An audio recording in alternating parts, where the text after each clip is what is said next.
Então vamos lá? Tem uma pergunta que vocês sempre me fazem aqui, que é uma pergunta que eu gosto bastante, que é: quanto eu precisei juntar para atingir a paz financeira, né? Ou para ficar tranquilo, para não ter mais o pensamento sobre dinheiro, para não viver pensando nisso, para não viver pensando em pagar boleto, etc. Eu vou te dizer que esse valor ele vai mudar de pessoa para pessoa. Muito provavelmente o meu exemplo aqui, talvez ele não vá servir para você, mas eu quero compartilhar tanto a minha visão quanto o que eu sei que te incomoda. Então é assim, alguns de vocês aqui já nasceram em famílias que têm um pouco mais de estrutura, de modo que você nunca sentiu que o dinheiro para você, ele era uma coisa determinante para que você possa se alimentar, para que você possa se vestir, para que você possa ter uma casa e esse tipo de coisa. Por quê? Porque se seu pai ou sua mãe já tem uma estrutura familiar melhor, um avô, muitas vezes, você conseguiu ter uma vida que você não pensa no dinheiro como, se eu errar no meu trabalho, ou se eu tomar uma decisão equivocada, eu posso ir morar na rua. Esse é um cenário. Para essa pessoa, a quantidade de dinheiro que ela vai precisar é muito menor, porque normalmente essa pessoa, quando ela chega nos 100 mil, 200 mil, ela já olha assim e fala, já tô seguro por um tempo, qualquer coisa, posso morar um tempo com meus pais se minha vida é muito errado. E o medo que ela tem é muito mais o medo de fracassar economicamente. Esse medo, eu vou te dizer que ele nunca sara. O medo de fracassar economicamente, ele nunca vai mudar independente do movimento que você faça. Quer dizer o seguinte, se você construir um império, uma empresa de 2 bilhões, 3 bilhões de reais, lá dentro esse medo ainda vai existir de fracassar economicamente, porque você pode ter tomado muitas decisões corretas, em algum momento tomar uma decisão errada e perder tudo. Esse é um medo normal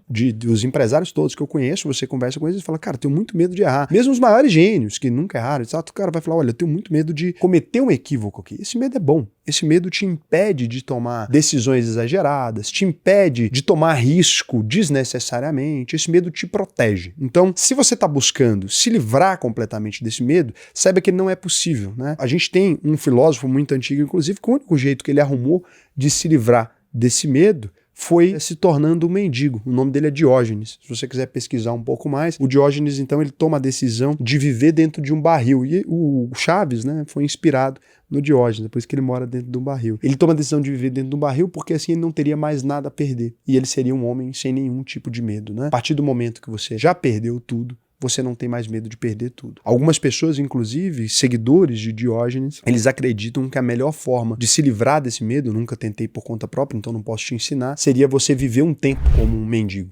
Viver um tempo como um morador de rua, como alguém que não possui nada. Depois de viver essa vida por um período de tempo, você perceberia que ainda nessa situação, você ainda pode encontrar felicidade, você ainda pode encontrar amigos, você ainda pode encontrar algumas coisas que são caras a você, e nesse momento você se livraria desse medo. Acho extremo. Não pretendo viver essa experiência, né? Prefiro ficar com aquelas coisas um pouco menos eficazes, talvez, né? Meditação vipassana, né? Vai ali, faz um negócio, retiro de silêncio, né? Conversa com as pessoas, tenta se controlar. Eu não tenho muita ansiedade, eu não sou uma pessoa muito ansiosa, porque essas coisas me ajudaram. Costumava ser, eu fui controlando aqui. Agora, se eu tenho medo de fracassar, obviamente, né? Obviamente. Todas as vezes que eu vou tomar uma grande decisão aqui no meu negócio, todas as vezes que eu tenho um dia importante, né? Todas as vezes que eu faço alguma coisa que dá errado, aquele medo, ele existe na minha cabeça. Eu acho que esse medo me ajuda bastante a tomar decisões ainda melhores. Eu tento me proteger com relação a esse medo e se isso acontecer, vira uma lista de afazeres para que aquilo não aconteça. Então, esse é o meu método de resolver isso. Não garanto para vocês que é o melhor, mas isso funciona. Agora, para as pessoas que nasceram menos abastadas, lamentavelmente foi o meu caso, eu aos 18 anos já não tinha mais a minha mãe, né, de modo que eu não tinha casa para onde voltar. E meu pai já estava num outro casamento, não era viável aquilo ali, não me imaginava indo para aquele lugar. Eu, durante boa parte da minha vida, eu pensei assim, se tal coisa der errado, eu viro mendigo, né? Se tal coisa der errado, eu não tenho condições de manter a minha vida. E mais do que isso, que é pior ainda pra mim, as pessoas que dependem de mim, essas pessoas hoje, elas estariam completamente expostas. Esse daqui é uma situação muito complicada, né? Todos os meses eu mando dinheiro pra minha avó, pra minha tia, não vou citar aqui, né? Mas são mais de 15 pessoas que são dependentes diretos meus, né? Da minha irmã, que é criança ainda, meu pai teve uma filha e depois faleceu, e hoje em dia eu sou responsável por essas pessoas, então a ex-mulher dele, e tem diversas pessoas que dependem de mim de alguma maneira, cada qual no seu percentual, claro, não é uma dependência de 100%, mas eu pago faculdade de um monte de gente, pago casa para um monte de gente, então de modo que eu tô num ambiente que se eu fracassar eu vou levar essas pessoas todas comigo, né? Esse é o pensamento mais grave para mim. Esse pensamento já me consumiu durante muito tempo, né? Eu acordava já pensando nisso, você acorda já com uma dívida de X, né? Que é quanto você gasta por mês, divide aquilo e faz essa dívida. O que me tirou desse lugar, vou mostrar para vocês aqui, eu vou mostrar com o meu sistema, é claro, mas você pode fazer com uma planilha ou qualquer coisa. O que me tirou desse lugar foi isso aqui. Ó. Por isso que eu uso tanto isso aqui nas aulas. O que me tirou desse lugar foi isso aqui. Eu fiz um cadastro de todos os meus custos fixos, incluindo essas pessoas, de todo o conforto que eu tenho e subtrai a meta aqui que ela não é importante. Então, se você vai preencher aqui, por exemplo, quais são os meus custos fixos? Eu vou lá, escola das crianças, né? No seu caso aí você pode fazer. Aí eu tô pagando R$1.500, hoje em dia escola é cara. Tô pagando R$1.500, você vai adicionar tudo isso, né? Aí você vai ali, o carro, né? Que é o que eu preciso para trabalhar, carro de trabalho, né? Eu vou colocar ali mais uns 2.000, que é o que eu tô gastando por mês e tal. Você vai preencher isso aqui, né? Obviamente aqui, no meu caso, o valor aqui que eu preciso, né, por mês teria que ser maior, né? Mas vai colocar o seu, coloca aí o seu valor. O seu é 15.000, não sei quanto você precisa por mês. A média de vocês de gastos mensais aqui do canal ela é mais alta historicamente porque a gente atinge um pouco mais esse público, porque quem ensina finanças muito básicas costuma atingir a população mais pobre. Como eu ensino mais investimento, conteúdo mais técnico, no Brasil são poucas as pessoas que tiveram uma instrução que permita entender de geopolítica, que permita essas coisas todas. O Brasil é um país muito pobre, né? Você provavelmente é um privilegiado, eu sei disso. E não estou dizendo que você não garantiu o seu privilégio. Estou dizendo que é porque algumas pessoas vocês estudaram, conseguiram garantir o próprio privilégio, mas vocês são privilegiados no sentido educacional, né? Vocês tiveram boa formação. Entender o canal significa que vocês têm boa formação. Então, vamos supor que vocês gastem uns 15.000. Então, você vai pegar isso aqui e vai somar. Quando é que eu encontrei a paz? E aí, foi eu que encontrei a paz assim, não estou dizendo que a sua paz vai vir assim. Tem gente que com 10.000 tá em paz na conta, né? Com 100.000 tá em paz na conta. Eu não estive. Eu encontrei a paz quando a soma dos meus custos fixos aqui, né? Que seria esse 35% disso, mais quanto que é aqui? Então, vamos lá. Meu custo fixo mais o meu conforto, 35 mais o meu conforto, que é 50%. Os prazeres, a liberdade financeira, o conhecimento, ele entra na segunda categoria. Eu não precisei disso para a paz. Você tem que ter 50% de 15.000 nesse cenário, né? Teve 2 momentos que eu encontrei a paz. Primeiro momento, quando você pega esse valor que você precisa e você junta um ano dele. Essa é a primeira paz. Né? Então, quanto tempo levaria para você ter um ano de R$7.500, que daria aí 97.500, né? Investindo, quanto tempo vai levar para você chegar em 97.500? Se você investe aí 25% do que você ganha, que é a média que você deveria investir, vamos lá? Então, você vai investir 3.750, investir dá uma taxa de juros hoje mais alta, então vamos considerar que em 2 anos você chegaria nesse valor, né? Mais ou menos. 2 anos e alguma coisa. 2 anos e uns 2 meses. Essa foi a primeira paz que eu senti na vida. Quando eu atingi um ano daquele valor que estava na minha conta. Obviamente, um ano desse valor na sua conta já começa a te gerar aqui R$1.200 todos os meses. Só que se você perseguir esse caminho por mais um tempo, 8 anos fazendo isso, você vai chegar em 670 mil, que significaria, né, nessa taxa de juros nominal aqui, tá fácil, né? Vamos ter que diminuir para uns 10 essa taxa de juros aqui. Por quê? Porque a inflação hoje em dia está em 5%, a taxa de juros está em 15%, vamos colocar um pelo outro. Ó. Então, em 10 anos, em 12 anos aqui, você fazendo desse jeito aqui, você vai conseguir atingir essa paz, né? Lá para o mês 139. Então, se você investir até chegar nesse ponto, significa que quando você chegar em 525 mil, corrigido pela inflação, é claro que eu considerei a inflação, então você não vai falar, mas esse dinheiro não vai valer nada lá na frente. Vai valer, porque eu considerei a inflação na hora de calcular ele. Se eu não considerasse a inflação, ele valeria, seria 15%, teria 14 mil, né, lá na frente, porque a inflação vai aumentar o preço dos produtos lá na frente. Então, quando você atingir, né, esse total que você investiu aqui, 525 mil, mas que você, na verdade, acumulou 1 milhão, né, para quem ganha 15 mil e tem 7 mil de custo fixo, chegou no ponto onde eu me senti em paz pela primeira vez. Foi quando eu falei assim, olha, se eu parar de trabalhar agora, completamente, se eu nunca mais tiver capacidade de trabalhar, eu vou ter esse valor aqui investido. Isso me deu uma paz de espírito muito grande. No meu caso, eu consegui acumular muito mais rápido. Por quê? Porque eu não tinha um custo de vida condizente com os meus ganhos. De modo que eu ganhava, por exemplo, 50 mil, mas eu vivia como quem ganhava 15.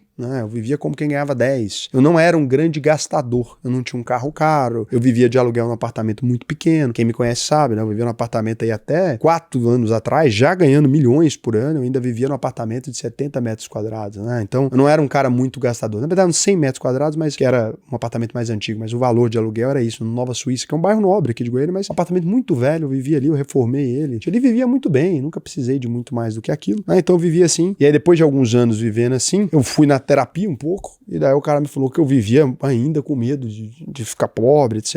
E me orientou a algumas mudanças no meu estilo de vida. E daí eu fiz algumas mudanças e de fato me fez muito bem. Foi bom gastar um pouco mais do dinheiro, e daí comprei coisas inúteis. Então, num processo terapêutico, porque eu tinha muito medo de ficar pobre.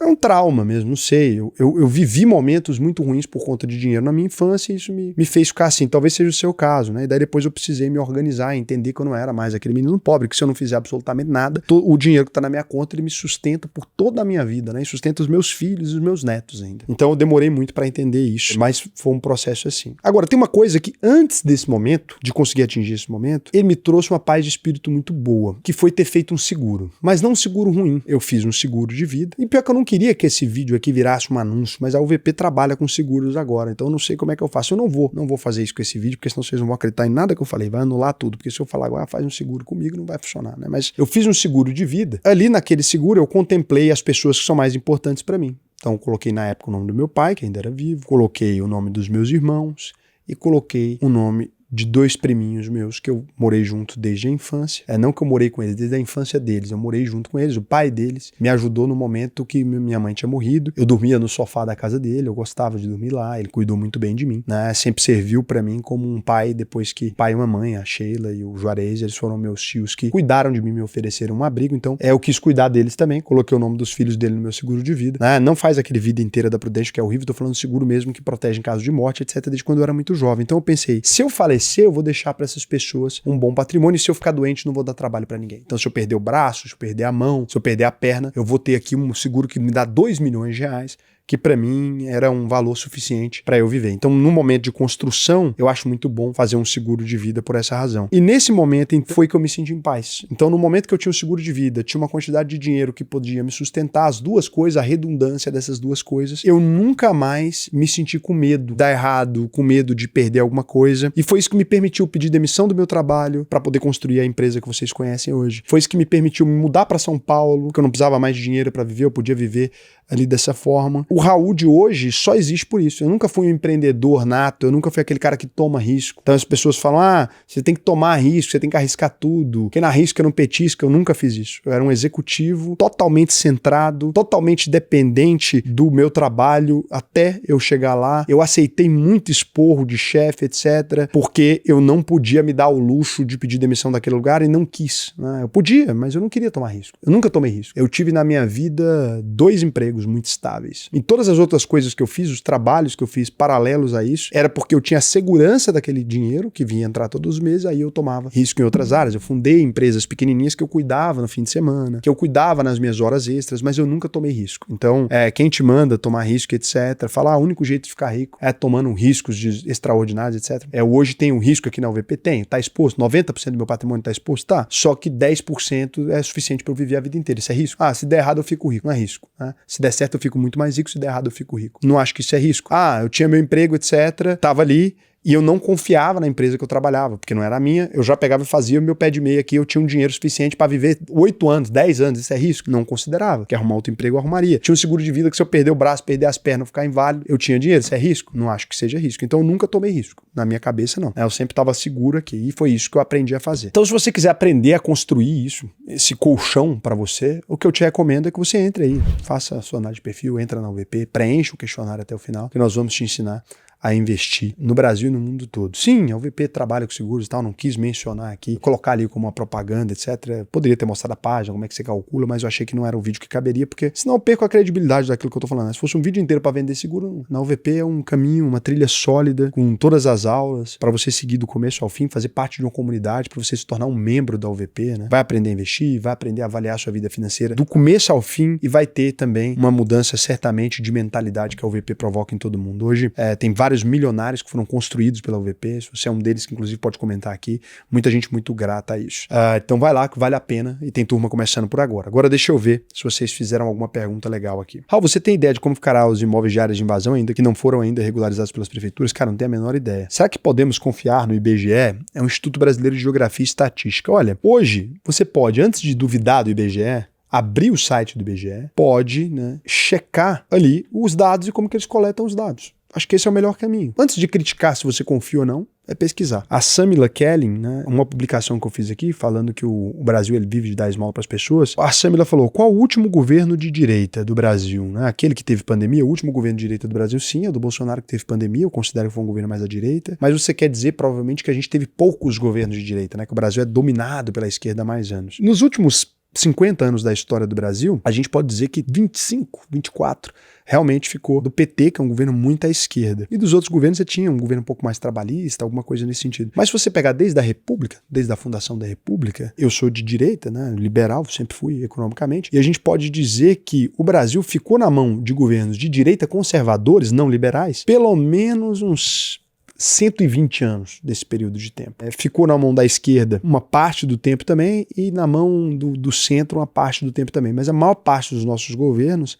foram governos militares, ditadores. Não vai falar que a ditadura militar brasileira era de esquerda, não dá pra falar. Então a gente teve mais governos conservadores de direita, assim, na história inteira do Brasil, né? Não temos muitos ícones de esquerda. Se você pegar os ícones de esquerda que o Brasil tem, eles nunca conseguiram chegar ao governo, felizmente, né? Então a gente tá falando de Leonel Brizola, a gente tá falando do Jango, eles não permaneceram no governo por muito tempo. Podemos dizer que o Brasil foi governado na maior parte do tempo pela direita conservadora, que não necessariamente é liberal, como eu te disse, mas é de direita. E que normalmente foi muito ineficiente e muito incompetente na gestão do país. Você acabou de dizer que você é de direita. No Brasil, o liberalismo econômico é considerado uma agenda da direita, mas o conservadorismo também, que eu não tenho nada a ver com isso. Acho que os conservadores, no geral, prejudicaram muito o nosso país. A gente é um país atrasado, apesar de alguns movimentos bons, tem vários deles que foram bons, desenvolvimento da Embraer, desenvolvimento de algumas áreas estratégicas no Brasil, não dá para negar que foi bacana, mas não acho que eles foram espetaculares como gestores, não. Se fossem espetaculares, o Brasil não seria como é, né? E do período da monarquia também a gente foi bem governado pela direita também, creio, né?